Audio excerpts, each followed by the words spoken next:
Hello guys, कैसे हैं आप सभी। आई होप आप सब अच्छे हैं और अच्छे से आपकी प्रिपरेशन चल रही है। आज एक और नई वीडियो के साथ मैं आपके सामने हाजिर हूं, जिसमें हम डिस्कस करने वाले हैं यूके एसएससी द्वारा जो अपकमिंग पोस्ट जो आपकी निकली, एडवर्टीजमेंट जो निकला है असिस्टेंट अकाउंटेंट, ऑडिटर और इन सब पोस्टों के लिए।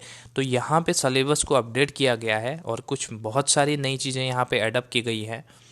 जैसे कि पिछली बार का आपने सिलेबस देखा था, एक्चुअल में जो सिलेबस दिया गया था उससे हटके क्वेश्चन पूछे गए थे। बेसिकली जो पुराना सिलेबस है उसी के अकॉर्डिंग क्वेश्चन आ गए थे। जो जीबी पंत वाला क्वेश्चन पेपर आपका था उसको देखोगे तो, लेकिन यहाँ पर उस जो न्यू सिलेबस इन्होंने दिया हुआ था उस सिलेबस को भी मॉडिफाई करके यहाँ पे एक और ब्रॉड सिलेबस इन्होंने बना के दे दिया गया है। इसमें बहुत सारी चीज़ें ऐड कर दी गई हैं और साथ ही ऐड इसलिए कर दी गई हैं क्योंकि इसमें जो आपकी एलिजिबिलिटी है ना, वो यहाँ पे बीबीए भी कर दी गई है। पहले हमारे पास होता था बीकॉम या एमकॉम जो अकाउंटेंसी का, ठीक है, एमकॉम, और ये पीजी जो अकाउंटेंसी है, ये एलिजिबिलिटी यहाँ पे रखी जाती थी। लेकिन यहाँ पे इस पोस्टों के लिए जो ये पोस्ट निकली है इसमें बीबीए को भी मान्यता दे दी गई है, यानी कि बीबीए के पास बच्चे भी यहाँ पे अप्लाई कर सकते हैं। तो इसके लिए यहाँ पे सिलेबस को अपडेट किया गया है। देखिए लिखा हुआ है, उत्तराखंड अधीनस्थ सेवा चयन आयोग द्वारा विज्ञापित किए जाने वाले ऐसे पद जिनके लिए अनिवार्य शैक्षिक अर्हता वाणिज्य में स्नातक या स्नातकोत्तर अथवा बीबीए अथवा सरकार द्वारा मान्यता प्राप्त समकक्ष उपाधि है, ऐसे पदों की लिखित प्रतियोगी परीक्षा हेतु पाठ्यक्रम। देख लेते हैं क्या पाठ्यक्रम है। इसमें 11 हेड बनाए गए हैं अलग अलग, और उस हेड को अलग अलग जो बाइफरगेट किया गया है अलग अलग टॉपिक्स में। सबसे पहला टॉपिक इसमें ये है कि फर्स्ट बुक कीपिंग और अकाउंटेंसी, जो आपके पोस्ट में भी यहाँ पे डिफाइन किया गया था कि आपको बुक कीपिंग और बेसिक अकाउंटेंसी का नॉलेज होना चाहिए, है ना। ऊपर जो आपने एडवर्टीजमेंट पढ़ा था उसमें भी आपने देखा था इस चीज़ को। तो इसमें एक पूरी यूनिट ही उसकी डाल दी गई है जिसमें बुक कीपिंग और अकाउंटेंसी, बेसिक अकाउंटेंसी आपको देखने को मिलेगी। और इसमें वही है, बुक कीपिंग का मीनिंग एंड प्रोसेस, अकाउंटिंग का नेचर क्या होता है, स्कोप क्या है, अकाउंटिंग के कॉन्सेप्ट कौन कौन से हैं, conventions and basic knowledge of accounting, accounting के स्टैंडर्ड यहाँ पे है, terminology, concept of capital and revenue, capital revenue expenditure या कैपिटल रेवेन्यू इनकम भी दोनों यहाँ पे पूछा जा सकता है। और साथ ही यहाँ पे journals, ledger, subsidy books, trial balance, bank reconciliation statement, rectification of error, depreciation accounting, preparation of final accounts of sole trader and adjustment, accounting for non profit organisation, partnership accounting and admission, retirement, death and dissolution in partnership. तो ये basic सा एक basic हम बोल दें, या इसको 11th और 12th का जो सिलेबस है वो बोल दें, तो ये फर्स्ट यूनिट में दिया गया है। ये आपको 11th और 12th की जो आपकी बुक्स हैं उसमें आसानी से ये सब कुछ मिल जाएगा, वो भी डिटेल में। तो ये फर्स्ट यूनिट आपकी रही। सेकेंड यूनिट दी गई है एडवांस अकाउंटिंग की।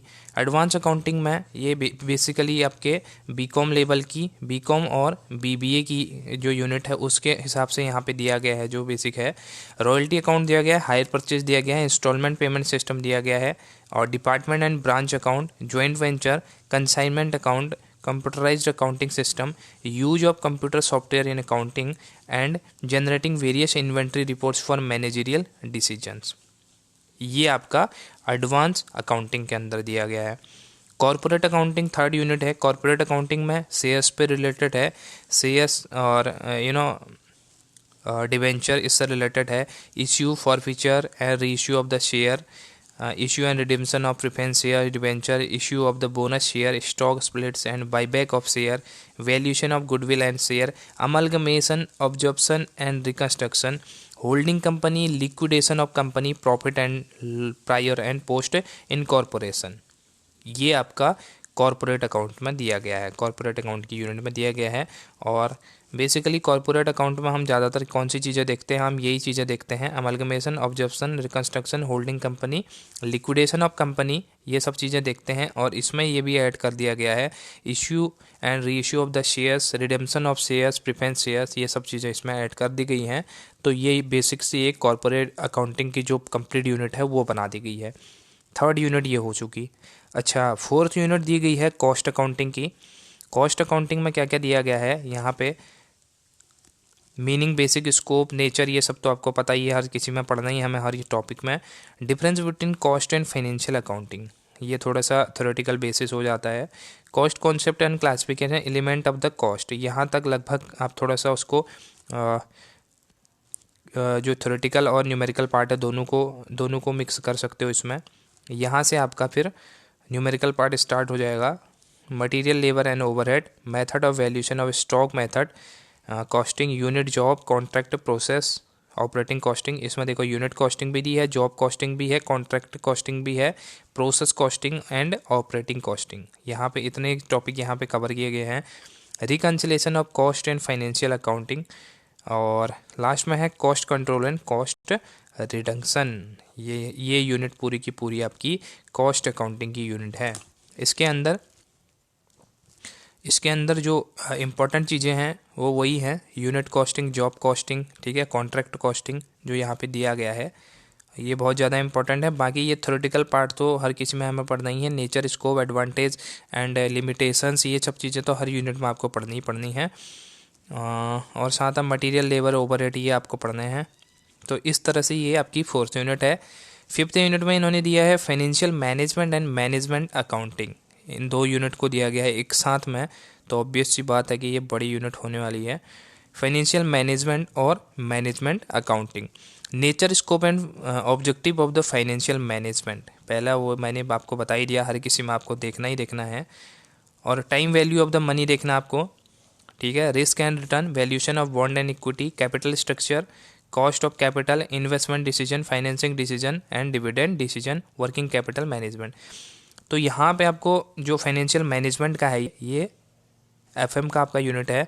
इसमें आपको अलग अलग वो दे रखा है, time value of the money. और मैं सीधी से बता दूँ इसका, अगर आप उठाकर देखोगे जो बीबीए 3rd सेमेस्टर का है, ठीक है ना, बीबीए 3rd सेमेस्टर का जो फाइनेंशियल मैनेजमेंट का आपका सिलेबस है, तो वो डिट्टो यही सिलेबस है, क्योंकि मैं उसको टीच कराता हूँ, तो मुझे पता है कि ये सिलेबस उसका पूरा का पूरा सिलेबस उसमें कवर हो जाता है, time value of the money से। और ये पूरा का पूरा यूनिट वहीं से इन्होंने उठाया हुआ है। जो कुमाऊं यूनिवर्सिटी की बात कर रहा हूँ, कुमाऊं यूनिवर्सिटी नैनीताल के जो बीबीए 3rd सेमेस्टर का सिलेबस आप देख सकते हो, कौन से सब्जेक्ट का, फाइनेंशियल मैनेजमेंट का सिलेबस आप देख सकते हो, तो वहाँ से इन्होंने ये लिया हुआ है। दूसरा है मैनेजमेंट अकाउंटिंग। मैनेजमेंट अकाउंट में objective, nature and scope of management accounting, ठीक है, ये सब तो आपको हर किसी में पढ़ना ही है। Difference between financial and management accounting, budgeting and budgetary control, budget कितने टाइप के होते हैं और बजटरी कंट्रोल कैसे किया जाता है। स्टैंडर्ड कॉस्टिंग, स्टैंडर्ड कॉस्टिंग आपने पढ़ी है, MCB, material price variance, material cost variance, ये सब चीज़ें आ जाएंगी। ये वेरिएंस एनालिसिस आ गया इसमें, ठीक है ना, वो चीज़ें। मार्जिनल कॉस्टिंग आपको पढ़नी है, पीबी रेशियो, बीईपी, है ना, एमओएस, इस तरह से जो है मार्जिनल कॉस्टिंग में। और साथ में रेशियो एनालिसिस पढ़ना है, अलग अलग जो रेशियोज़ हैं, फंड फ्लो स्टेटमेंट और कैश फ्लो स्टेटमेंट, ये मोस्ट इंपॉर्टेंट है। और कंटेम्प्रेरी यूनिट मैनेजमेंट अकाउंटिंग, ये तो उतना आपका काम का नहीं है, कह सकते हो आप। लेकिन जो बेसिकली इसमें इंपॉर्टेंट चीज़ें हैं वो आपका आ जाता है इसमें है, budgeting and budgetary control most important है, वेरिएंस एनालिसिस मोस्ट इंपॉर्टेंट है, और साथ में आपका fund flow and cash flow statement और ratio analysis very most important. ये आपकी थी 5वीं यूनिट। अच्छा, 6ठी यूनिट है टैक्सेशन, लॉज एंड ऑडिटिंग से। ये भी बहुत कॉम्प्लिकेटेड, एक तरह से 3 यूनिट को मिला दिया, क्योंकि ये 3 सेपरेट यूनिट होती हैं हर किसी की। तो टैक्सेशन में आपको यहाँ पे ज़्यादा ब्रॉडली नहीं दिया गया, ठीक ठाक दिया गया है। जैसे हम कंपैरिजन करें इसका नेट के सिलेबस के अकॉर्डिंग, तो उसमें अलग अलग यूनिट है। टैक्सेशन की अलग है, लॉ जो आपका legal aspect of the business के नाम से आपको उसमें नेट के सिलेबस में मिल जाएगा, और ऑडिटिंग का भी अलग से मिल जाएगा। तो इसमें एक तरह से ये अच्छी बात है कि यहाँ पे सिलेबस थोड़ा सा ज़्यादा कम दे रखा है, लेकिन आपको पढ़ना तो ज़्यादा ब्रॉड में ब्रीफली उसको ज़रा अच्छे से पढ़ेगा। इनकम टैक्स में क्या क्या पढ़ना है, बेसिक कॉन्सेप्ट इनकम टैक्स का, इनकम टैक्स क्या होता है, असेसमेंट ईयर कौन से होते हैं, है ना, और आपके जो फाइनेंशियल ईयर क्या होते हैं, इस तरह से। रेजिडेंशियल स्टेटस मोस्ट इंपॉर्टेंट, हर एग्जाम के लिए ये हो जाता है। रेजिडेंशियल स्टेटस किस तरह से कैलकुलेट किया जाता है, residence, non residence, ordinary resident, not ordinary residence, ये सब चीज़ें इसमें पढ़नी है। टैक्स लाइबिलिटी पढ़नी है, tax liability in the sense कि आपको कैसे टैक्स, किसकी टैक्स, कौन से रेजिडेंट की कितनी टैक्स लाइबिलिटी निकलती है कि नहीं। इसमें अलग अलग रूल्स होते हैं, और जो सीनियर सिटीजन है, सुपर सीनियर सिटीजन है, और आपका इंडिविजुअल है, 3 कैटेगरी इसमें बनती हैं। और जो 60 साल से नीचे हैं उनको हम इंडिविजुअल के अंदर डाल देते हैं। उनका slabs according to income tax अलग होता है। और सीनियर सिटीजन जो आपके 60 से अबव होते हैं लेकिन 80 ईयर से लेस देन होते हैं तो उनको सीनियर सिटीजन कहते हैं। उनका स्लैब्स अलग होता है, उनके जो रेट्स होते हैं वो अलग होते हैं। और सुपर सीनियर सिटीजन 80 प्लस जो होते हैं, 80 ईयर्स प्लस जो होते हैं उनका होता है, उनका भी अलग टैक्स लाइबिलिटी निकलती है। तो यहाँ पे आपको हर चीज़ को देखना पड़ेगा, हर जो कैटेगरी है उसका आपको यहाँ पे कैलकुलेशन करना पड़ेगा और देखना पड़ेगा कि किसकी कितनी किस तरह से टैक्स लाइबिलिटी कैलकुलेट होती है। और इसके अंदर आपके डिडक्शंस भी आपको पढ़ने पड़ेंगे, ठीक है। जो 80C टू 80U आपके डिडक्शंस होती हैं अलग अलग, तो वो सब आपको रीड आउट करने पड़ेंगे। After that you will get your total tax liability, ठीक है। बिना डिडक्शंस के आप कैसे टैक्स लाइबिलिटी निकालोगे। तो एग्जेम्प्टेड इनकम भी आपको देखनी है जो अंडर सेक्शन बेसिकली 10 होती हैं, है ना। 10 के अंदर ही और अलग अलग इसका सब सेक्शन बना के दे दिया जाता है, लेकिन जो एग्जेम्प्टेड इनकम है वो अंडर सेक्शन 10 ही आती हैं। इसके सब सेक्शन 1, 2 ऐसे करके निकाला जाता है। जो एग्रीकल्चर इनकम है, फ्रीडम फाइटर हैं, तो इस तरह से जो भोपाल गैस ट्रेजेडी थी उसके वो अलग अलग उसमें दिए गए हैं, सारे एग्जेम्प्ट होते हैं वो कुछ कुछ, तो आप देख सकते हैं उनको अंडर सेक्शन 10। अच्छा, फिर है computation of total income and tax liability of an individual. ये तो मैंने आपको बता ही दिया है। इंडिविजुअल का, सिटीजन्स, सीनियर सिटीजन्स का और सुपर सीनियर का आपको अलग अलग देखना है, इसको देख लेना। उसके बाद टी डी से टैक्स डिडक्शन एट सोर्स आपको देखना है, कौन से उस पर कितना TDS निकल रहा है, ठीक है, कौन से रेट से TDS कट रहा है, मशीनरी पे कितना TDS है, ये अलग अलग रेट्स आपको देखने हैं कौन से। और मोस्ट इंपॉर्टेंट चीज़ इस पर TDS पे आप देख लेना कि कौन से सेक्शन में कौन से इंडिविजुअल या कि कौन से कंपनीज का कौन से उसका फॉर्म यहाँ पे लागू होता है TDS के लिए। ये मोस्ट इंपॉर्टेंट चीज़ हो जाती है ना। और ऑनलाइन फिलिंग ऑफ रिटर्न, इसके भी क्वेश्चन पूछा जाता है कि ऑनलाइन फिलिंग किस तरह से की जाती है। Online filling in the sense कि आपको जो आप खुद से कर सकते हो ऑनलाइन, तो उसका प्रोसीजर बेसिकली यहाँ पे पूछ लिया जाता है कि उसमें स्टेप्स क्या क्या हो जाती हैं, कैसे आप लॉगिन करेंगे, और ये सब चीज़ें इसमें पूछी जाती हैं। तो ये तो आपका टैक्सेशन का पार्ट था। अब है GST का part, goods and service tax का। GST भी ज़्यादा टफ नहीं है, ठीक ठाक है। GST आप समझ जाओगे आसानी से। मीनिंग है स्ट्रक्चर ऑफ द GST, ठीक है। ये आपका किस तरह का टैक्स है, ठीक है, इसकी मीनिंग क्या है आपको बता दो। ये रिग्रेसिव टाइप का टैक्स होता है ना। GST आपको पता होगा रिग्रेसिव होता है। इनकम टैक्स प्रोग्रेसिव होता है। प्रोग्रेसिव इसलिए होता है क्योंकि इनकम बढ़ने के साथ ही हमारी टैक्स लाइबिलिटी भी बढ़ती है, लेकिन GST में इसके उल्टा होता है, इसलिए इसको रिग्रेसिव टैक्स बोलते हैं। और साथ ही ये डेस्टिनेशन बेस्ड टैक्स होता है GST हमारा, है ना। जहाँ पे गुड्स डिलीवर होते हैं वहाँ पर टैक्स चार्ज किया जाता है, ठीक है। जहाँ से लोड होते हैं वहाँ पे नहीं, जहाँ पे डिलीवर किया जाता है वहाँ पे, इसलिए इसको डेस्टिनेशन बेस्ड टैक्स बोला जाता है। थोड़ा बेसिक सा मैं बता दे रहा हूँ, बाकी मैं इस पर वीडियो लेके आऊँगा, आप चैनल के साथ बने रहना, है ना। इनकी जितनी पॉसिबिलिटीज़ हैं, जितने पॉसिबल हो पाएगा वीडियोज़ डालूंगा मैं इसके सेपरेट अलग अलग। और इसमें क्या क्या पढ़ेंगे आप GST में, CGST पढ़ेंगे आप सेंट्रल वाला, SGST पढ़ेंगे स्टेट टैक्स से, UT-GST पढ़ेंगे यूनिटरी वाला जो आपका केंद्र शासित प्रदेश होते हैं उनका, IGST पढ़ेंगे integrated GST, integrated goods and service tax, ये आपको पढ़ना है। प्रोसीजर एंड रजिस्ट्रेशन, प्रोसीजर और रजिस्ट्रेशन क्या है इसका अप्लाई करने का, apply of goods and services का, ठीक है। प्लेस ऑफ सप्लाई TDS, इसके अंदर TCS पढ़ेंगे, tax collection at source, tax deduction at source and return कैसे फाइल की जाती है, input tax credit and e-way bill, ठीक है। ये सब चीज़ें आपको GST के अंदर पढ़नी है। बेसिकली ये आपको UKSSC एक तरह से आपको प्रैक्टिकली तैयार कर देता है। अगर आप ये सब चीज़ें पढ़ लेते हैं तो आप जब आप ऑन द जॉब करेंगे तो आप जॉब पे जाएंगे तो आपको ज़्यादा दिक्कत नहीं होगी। इसलिए ये सब ब्रॉडली सिलेबस यहाँ पे दिया गया। अगर इतनी सारी चीज़ें किसी को आ गई तो वो तो पहले ही अकाउंटेंट बन जाएगा ना, है नहीं। तो इसके लिए UKSSC चाहता है कि हमारा ट्रेनिंग में कम से कम पैसा खर्च हो, इसलिए वो आपको पहले से ही तैयार करने पर तुला हुआ है, ठीक है। उसके बाद आता है बिजनेस रेगुलेटरी फ्रेमवर्क, जिसको लॉ भी बोला जाता है, बिजनेस लॉ भी इसको बोलते हैं। और इसका दूसरा नाम भी होता है legal aspect of the business, ये भी बोल देते हैं, 2-3 नाम है। बिजनेस रेगुलेटरी फ्रेमवर्क में आपका है इंडियन कॉन्ट्रैक्टर 72 पढ़ना है आपको, और सेल ऑफ गुड्स एक्ट पढ़ना है 1930, partnership act 1932, negotiable instrument act 1881, information technology जिसको हम IT एक्ट बोलते हैं, और कंपनीज एक्ट 2013 भी पढ़ना है। कोपरा पढ़ना है आपको, कंज्यूमर प्रोटेक्शन एक्ट बोलते हैं इसको, कोपरा शॉर्ट में बोल देते हैं, 2019। और सेबी पढ़ना है, और IRD ये पढ़ना है, ठीक है। कोपरा अभी जो आपका है वो नया अमेंडमेंट इसमें हुए हैं, इसलिए 2019 बोला है इसको, ठीक है ना। कोपरा को इसको पढ़ना है आपको। और ये लेटेस्ट अमेंडमेंट भी आपको देखने हैं, यहाँ पे दिया गया स्टार लगा के। ऑल एक्ट जो एक्ट अभी हुए इसके लेटेस्ट अमेंडमेंट भी यहाँ पे पूछ सकता है, जो करंट अफेयर का पार्ट हो जाता है आपका, तो उसको भी आपको देखना है। तो इंडियन कॉन्ट्रैक्ट एक्ट का यहाँ पे ज़्यादा इंपॉर्टेंट हो जाता है कंपनीज एक्ट 2013, ठीक है। कंपनीज एक्ट 1872 भी है, सॉरी 1856 भी है। कंपनीज एक्ट नहीं दिया गया, सॉरी, वो कॉन्ट्रैक्ट एक्ट है। तो कंपनीज एक्ट तो लेटेस्ट वाला दिया गया है, ठीक है। 1956 वाला हटा ही दिया है, उसको नहीं दिया गया है, तो उसको पढ़ने की ज़रूरत नहीं है। मैं सोचा था वो भी है, लेकिन वो नहीं है। तो आपको सही है कि कंपनीज एक्ट 2013 के अमेंडमेंट आपको देखने हैं।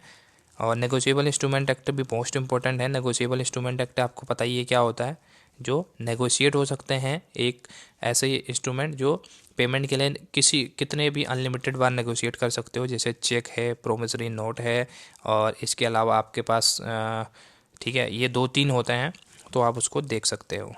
उसका सेक्शन 4, 5, 6 है। 4 में चेक होता है, 5 में शायद बिल ऑफ एक्सचेंज या प्रोमिसरी नोट आता है, उसके बाद आपका बिल ऑफ एक्सचेंज आता है। तो ये कुछ इस तरह से कुछ नेगोशिएबल इंस्ट्रूमेंट होते हैं। आईटी एक्ट के अंदर आपको अलग अलग सेक्शन पढ़ने पड़ेंगे। क्राइम के साइबर क्राइम की अलग अलग कैटेगरी होती है, कौन से सेक्शन में कौन सा क्राइम आता है, ये सब इसमें पूछा जाता है। और कितने लिमिट तक इसमें फ़ाइन लगाया जा सकता है, और कितनी यहाँ पे जेल हो सकती है, ये सब आईटी एक्ट में आप लोगों को पढ़ना है। इसमें अलग अलग चीज़ें हैं, जैसे आपका साइबर क्राइम में आ गया कि आपका कंप्यूटर से डेटा चोरी किया, वो कौन से सेक्शन में आता है, या चाइल्ड पोर्नोग्राफी आपने कौन से सेक्शन में आती है, या आपके जो एनिमीज़ जो हमारे हैं देश हैं कुछ, उनसे अगर यहाँ पे कुछ जासूसी होती है तो वो अगर पकड़ा जाता है तो वो कौन से सेक्शन में आता है। तो कुछ ये सेक्शन आपको इसमें आईटी एक्ट में बेसिकली पढ़ने हैं। तो ये तो बात होती है हमारी किसकी, लीगल एस्पेक्ट या बिजनेस रेगुलेटरी फ्रेमवर्क की। फिर आता है ऑडिटिंग का पार्ट। ऑडिटिंग में आपको पढ़ना क्या है, ऑडिटिंग में ऑब्जेक्टिव, ये बेसिक नोट्स जरूर पढ़ लेना कि आपके मीनिंग, टाइप्स, ऑब्जेक्टिव, लिमिटेशंस, ये सब, नेचर, ये सब तो पढ़ना ही पढ़ना है। साथ ही principles, techniques, types of audit, ये सब मैंने बोल ही दिया। और क्वालिफाइड एंड डिसक्वालिफिकेशन, कौन ऑडिटर बनने के लायक है, कौन नहीं है, ये सब चीज़ें पढ़नी है। अपॉइंटमेंट कब होता है, अपॉइंटमेंट कौन से सेक्शन में होता है, रिमूवल कौन से सेक्शन में होता है, कैसे होता है, रेमुनरेशन किस तरह से दिया जाता है, कौन से सेक्शन में दिया जाता है, और कौन इसको दे सकता है। Rights and duties of company auditor, उसके क्या क्या ड्यूटीज होती है, क्या क्या उसके राइट्स होते हैं। Internal check and internal audit, यानी कि एक तो एक्सटर्नल ऑडिट होता है, एक इंटरनल ऑडिट होता है। एक्सटर्नल ऑडिट में हमें बाहर से अपने एक ऑडिटर को अपॉइंट करना होता है, लेकिन इंटरनल ऑडिटर में हमारे जो कंपनी के एम्प्लॉयज़ हैं उनके द्वारा ही हम यहाँ पे इंटरनल चेक या इंटरनल ऑडिट करवा देते हैं, तो वो आप देखना। बाउचिंग क्या होता है, verification of assets and liabilities क्या होती है, टाइप्स ऑफ ऑडिटर्स, रिपोर्ट क्या होती है, क्वालिफाइड रिपोर्ट और क्वालिफाइड और डिसक्वालिफाइड रिपोर्ट यहाँ पे होती हैं, तो वो क्या क्या होती हैं, ठीक है। Special feature of cost audit, tax audit, management audit, ये क्या होता है, इसको आपको देखना है ऑडिटिंग का। तो ये तो बहुत ब्रॉड, बहुत ज़्यादा बड़ा सिलेबस था। सेक्शन कौन सा, 6 वाला, बहुत ज़्यादा इसमें दिया गया था यूनिट। उसके बाद 7 है फंडामेंटल्स ऑफ इकोनॉमिक्स। इकोनॉमिक्स का ज़्यादा टफ नहीं है, ठीक है, इसमें कोई दिक्कत नहीं है। Nature and scope of economics दिया है। Demand analysis of elasticity of demand, ये सब तो आपने पहले भी पढ़ा हुआ, 12th में भी आपने पढ़ा हुआ। Utility analysis, law of return, cost and revenue, price determination under different market structure, यानी कि परफेक्ट कंपटीशन में क्या होता है, इम्परफेक्ट कंपटीशन यानी कि ओलिगोपोली या मोनोपोलिस्टिक कंपटीशन, इस तरह के एग्जाम में क्या प्राइस डिटर्मिनेशन के फैक्टर रहते हैं, ये आपको पढ़ना है। फिजिकल एंड मॉनेटरी पॉलिसी आपको पढ़नी है, यानी कि गवर्नमेंट की फिजिकल और मॉनेटरी पॉलिसी क्या होती है, मॉनेटरी पॉलिसी कौन इसको रेगुलेट करता है, फिजिकल पॉलिसी कौन इसको रेगुलेट करता है, इस चीज़ को पढ़ना है। बजट डेफिसिट क्या होता है, बजट सरप्लस और बजट डेफिसिट आपको पढ़ना है। मनी बैंकिंग क्या होता है, ठीक है। Monetary control, inflation and unemployment, inflation depletion basically आपको रीड आउट करना है। और इन्फ्लेशन डिप्लेशन जब आप करोगे तो उसके बेनिफिट पे आपको, उसके इम्पैक्ट पे आपको ये देखने को मिल जाएगा कि अनएम्प्लॉयमेंट या एम्प्लॉयमेंट जो जनरेट होता है वो कैसे होता है। इन्फ्लेशन डिप्लेशन की कंडीशंस के बाद ये होता है, तो आपको इनके इफेक्ट में ही पता चल जाएगा। तो आपको इतनी चीज़ें करनी है। इसमें इंपॉर्टेंट क्या क्या है, इसमें इंपॉर्टेंट यही है, लॉ ऑफ रिटर्न, ठीक है, ये आपको पढ़ना है। Price determination most important, different market structure, अलग अलग मार्केट स्ट्रक्चर में। फिजिकल और मॉनेटरी पॉलिसी मोस्ट इंपॉर्टेंट है, ठीक है। इसके अलावा इन्फ्लेशन और डिप्लेशन, ठीक है, ये आपको देखना है। अच्छा, फिर है 8th यूनिट बिजनेस मैनेजमेंट की। ये बेसिकली पूरी की पूरी आपकी जो थ्योरेटिकल यूनिट है, इसमें nature, meaning, significance and evolution of the management thoughts, planning, objective, strategy, process, decision making, ये सब आपको इसको शॉर्ट में बोल देते हैं पोस्ट कॉर्ब बोल देते हैं। प्लानिंग होता है, ऑर्गेनाइजिंग होती है, स्टाफिंग होती है, डायरेक्टिंग होती है, कंट्रोलिंग होती है, सॉरी सीओ से कंट्रोलिंग नहीं, सीओ से कोऑर्डिनेटिंग होती है, ठीक है। आर से रिपोर्टिंग होती है, ठीक। ये इस तरह से आपका बी से लास्ट आपका जो बचता है उससे बजटिंग होती है। तो ये आपका पोस्ट कॉर्ब इसको बोल देते हैं। ये सारे जो आपके हैं एक एक शब्द का जो एक एक आपका जो एक्टिविटी है, जो आपका फंक्शन है, उसको आपको रीड आउट करना है। यहाँ पे लिखा भी गया देखो, planning, organising, staffing, directing, coordinating, reporting, budgeting, ठीक है। और उसके बाद आपको देखना है कॉर्पोरेट सोशल रिस्पॉन्सिबिलिटी, CSR जिसको हम बोलते हैं शॉर्ट में। कॉर्पोरेट सोशल रिस्पॉन्सिबिलिटी क्या होती है, कॉर्पोरेट गवर्नेंस क्या होता है, बिजनेस एथिक्स क्या होते हैं, यानी कि एथिक्स यानी कि एक जो सिद्धांत तो होते हैं वो क्या होते हैं बिजनेस को रेगुलेट करने के लिए in the aspect of the social benefit, ठीक है, उसको बोलते हैं बिजनेस एथिक्स। मैनेजमेंट फंक्शंस क्या हैं, सिस्टम MIS क्या है, ठीक है, और elements of MIS, recent trend and contemporary issue in business, यानी कि MIS आपको देखना है बेसिकली। और रिसेंट ट्रेंड्स आप उसमें जो जनरल नॉलेज है या आप उसमें कवर कर सकते हो, जो आपका करंट इवेंट्स वाली हैं उसमें आप इसको कवर कर सकते हो। उसके बाद 9th यूनिट है बिजनेस स्टैटिस्टिक्स का। स्टैटिस्टिक्स का भी यहाँ पे ब्रॉड सिलेबस है बहुत ज़्यादा। Nature, scope and business, misuse and limitation of statistics, ये आपको देखना है बेसिकली, जो आपका फर्स्ट का है। Collection and classification of data, ये तो ठीक ही है। Method of collection of primary and secondary data, ये बेसिकली रिसर्च का पार्ट है, ठीक है, यहाँ तक ये रिसर्च का पार्ट है। मेथड एंड प्रिंसिपल है सैम्पलिंग, ये भी रिसर्च का ही आता है आपका basically. Classification and tabulation of the data, use, limitation and calculation of various statistical average, average के अंदर आपको वही देखना है, ठीक है। मीन, मोड, मीडियन आपको देखना है। मीन में आपको अलग अलग देख ले, आप पढ़ लेना उसमें जो अर्थमेटिक मीन, हार्मोनिक मीन है ना, ज्योमेट्रिकल मीन, इस तरह से। मीडियन में भी आपको अलग अलग मेथड आपको पढ़नी है अलग अलग सीरीज के अकॉर्डिंग, ठीक है। Discrete series, continuous series, individual series इसमें, और इसके अलावा मोड। तो ये तीनों हमारे किस में आते हैं, हमारे जो इसमें आएंगे, ठीक है। एक सेकेंड, जो स्टैटिकल एवरेज है आपका, स्टैटिस्टिकल एवरेज है, उसमें आपका बेसिकली आ जाता है बेसिक एंड ये आपका theoretical distribution. Regression, correlation is the most important topic. Regression और कोरिलेशन की प्रॉपर्टीज़ भी पूछी जाती है और यहाँ पे इसका फॉर्मूलाज भी पूछा जाता है। और मोस्ट इंपॉर्टेंट है इसके प्रॉपर्टीज़, आपको प्रॉपर्टीज़ पढ़नी है कि रिग्रेशन किस तरह की प्रॉपर्टीज़ क्या क्या होती हैं और कोरिलेशन की प्रॉपर्टीज़ क्या क्या होती है। ये कौन से आपके उससे ओरिजिन से इफेक्ट नहीं होते या इंडिपेंडेंट होते हैं, या इस तरह से आपको इसको इसके प्रॉपर्टीज़ को देखना है। मेजर ऑफ डिस्पर्सन आपको पढ़ना है, स्क्यूनेस भी पढ़नी है आपको। डिस्पर्जन आपको बेसिकली पता है कि डिस्पर्ज जब होता है तो कैसे आपको देखना होता है। टाइम सीरीज पढ़नी है, analysis of time series, statistical organisation of centre and Uttarakhand, यहाँ पे क्या क्या ऑर्गेनाइजेशंस हैं जो काम कर रही हैं स्टेट के एरिया में, उत्तराखंड में, ठीक है। सेंटर एंड उत्तराखंड, यानी कि सेंट्रल लेवल पे, केंद्रीय लेवल पे कौन सी स्टेटिस्टिकल डिपार्टमेंट है जो काम कर रही हैं, और हमारे उत्तराखंड में कौन से ऐसे डिपार्टमेंट हैं जो काम कर रही हैं, जो टाइम टाइम पे आपके जो रिपोर्ट्स हैं उनको कौन पब्लिश करता है, कौन सी रिपोर्ट कौन पब्लिश करता है, बेसिकली ये इंपॉर्टेंट क्वेश्चन हो जाता है ना। तो इसको आपको देखना है।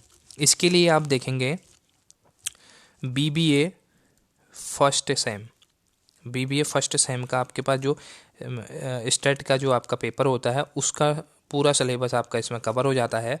और उसके अलावा आप जो अदर भी देख सकते हो, इंटर लेवल की जो स्टेट है उसमें भी देख सकते हो, या BCom में जो स्टेट है उसको भी देख सकते हो, MCom की स्टेट भी देख सकते हो। तो सब में आपको ये आसानी से अवेलेबल हो जाएगा जितना भी इसमें यहाँ दिया गया है।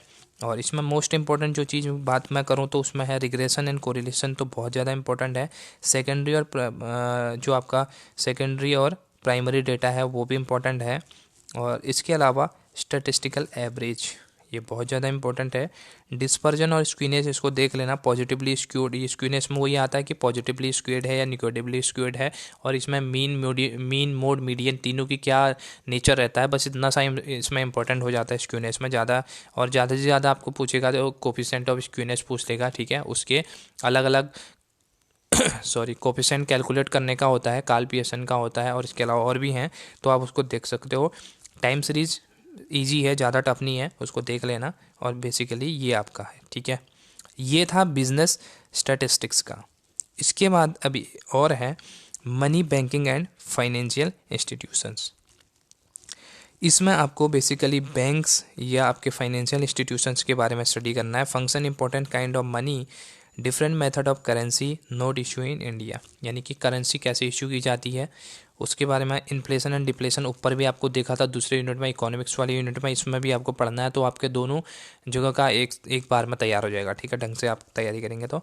Times and function of bank, ये तो आपको पता ही है बैंक क्या क्या होते हैं, ठीक है। इसकी अलग अलग कैटेगरी जरूर पढ़ना, कमर्शियल बैंक कौन से होते हैं, ठीक है। और उसके अलावा आपके नॉन कमर्शियल बैंक क्या क्या होते हैं, नॉन बैंकिंग फाइनेंशियल कॉरपोरेशन क्या क्या होती हैं, ठीक है, जिसमें जो कंपनीज एक्ट के अंदर बनते हैं। तो इस तरह से जो, और इसमें नेशनलाइज बैंक कितने हैं और नेशनलाइज का दौर कब चला था, ये सब चीज़ें आपको इसमें पढ़नी है। Meaning of financial market, financial market आपको पढ़ने हैं। इसके अंदर दो टाइप के मार्केट आप पढ़ेंगे, एक मनी मार्केट पढ़ेंगे, एक कैपिटल मार्केट पढ़ेंगे। तो उसको थोड़ा सा देख लेना। मनी मार्केट में इंस्ट्रूमेंट उसके देख लेना जो बेसिकली शॉर्ट पीरियड टाइम के लिए होता है, कैपिटल मार्केट में लॉन्ग पीरियड टाइम के लिए होता है, तो उसके इंस्ट्रूमेंट आप देख लेना, ठीक है। सिग्निफिकेंस इन फाइनेंशियल सिस्टम में, सिग्निफिकेंस ये देख लेना, फाइनेंशियल सिस्टम पढ़ लेना। Financial market in organisation sector, meaning and structure of the money market in India, ठीक है। Players role in new issue share, इसको प्राइमरी मार्केट बोलते हैं। देखो यहाँ पे जो लिखा गया है ना, new issue market, new issue market का मतलब होता है प्राइमरी मार्केट। और प्राइमरी ये किसका पार्ट होते हैं, प्राइमरी और सेकेंडरी मार्केट आपके कैपिटल मार्केट का पार्ट होती है, ठीक है। मनी मार्केट आप पढ़ेंगे, उसके बाद सेकंड आप पढ़ेंगे कैपिटल मार्केट। कैपिटल मार्केट में आपको दो पार्ट मिलेंगे, एक मिलेगा प्राइमरी मार्केट और इसे एक मिलेगा सेकेंडरी मार्केट। प्राइमरी मार्केट वो मार्केट होता है जहाँ पे फर्स्ट टाइम हम सिक्योरिटीज़ को इश्यू करते हैं, तो और सेल और परचेज फर्स्ट टाइम होता है, तो उसको हम बोलते हैं क्या, प्राइमरी मार्केट या न्यू इशू मार्केट, ठीक है। और सेकेंडरी मार्केट वो होता है जहाँ पे ऑलरेडी इश्यूड सिक्योरिटीज और बॉन्ड्स या शेयर्स पे यहाँ पे ट्रांजेक्शन्स की जाती है, तो उसको सेकेंडरी मार्केट बोलते हैं। और यहाँ पे स्टॉक एक्सचेंज पढ़ना है आपको, function and role of stock exchange, primary and secondary market, यहाँ पे भी दे रखा है। ये देखो प्राइमरी मार्केट को ही हम न्यू इशू मार्केट भी बोलते हैं, ये ध्यान रखना। और 11th यूनिट आपके लास्ट यूनिट है बिजनेस कम्युनिकेशन की, ठीक है। कम्युनिकेशन ज़्यादा टफ नहीं है। Process important type of the communication, communication के टाइप आपको पढ़ने हैं, क्या क्या कम्युनिकेशन के टाइप होते हैं, और इसकी प्रोसेस बहुत इंपॉर्टेंट है, प्रोसेस कम्युनिकेशन की, ठीक है। उसके अलावा बैरियर क्या क्या होते हैं, फिजिकल बैरियर होते हैं या अलग और तरह के बैरियर भी यहाँ पे होते हैं, तो उसको आपको देखना है। Interview skill and writing skill, और importance of business language and oral presentation of corresponding report writing. इसमें इंपॉर्टेंट चीज़ें क्या क्या होती हैं, इसमें process is the most important, types of communication is the most important, barrier most important, और इसके अलावा यहाँ पे report writing is the most important, ठीक है। तो ये सब चीज़ें बाकी इनको ऊपर ऊपर ही देख लेना, उतना है नहीं। इंटरव्यू के लिए आपको पता ही, राइटिंग स्किल ये आपको होता क्या है, बेसिक सा आपको नॉलेज रहता है इस चीज़ का, तो इतना आपको ज़्यादा डिटेल में नहीं भी पढ़ेंगे चल जाएगा, लेकिन जितना मैंने बताया है इसको आप डिटेल में कर लेंगे, ठीक है। मैं कोशिश करूँगा इसके जो MCQ है की मैंने सीरीज मैंने चालू की हुई है, उसके मैं 2 पार्ट में डाल चुका हूँ, ठीक है, जिसमें लगभग हमने कर लिए हैं लगभग 50 से 55 जो MCQ हैं उसको कर लिए हैं। इसके बाद मैं इसको कंटिन्यू कर रहा हूँ, और साथ ही जो बीच बीच में मैं टॉपिक जो इंपॉर्टेंट टॉपिक है उनकी वीडियो डालूंगा यहाँ पे चैनल पे अपने, तो आप हमारे चैनल के साथ बने रहिए और आपको काफ़ी इस पर मदद मिलेगी। और MCQ से प्रैक्टिस करेंगे तो एग्ज़ाम में काफ़ी सहायता मिलेगी, ठीक है।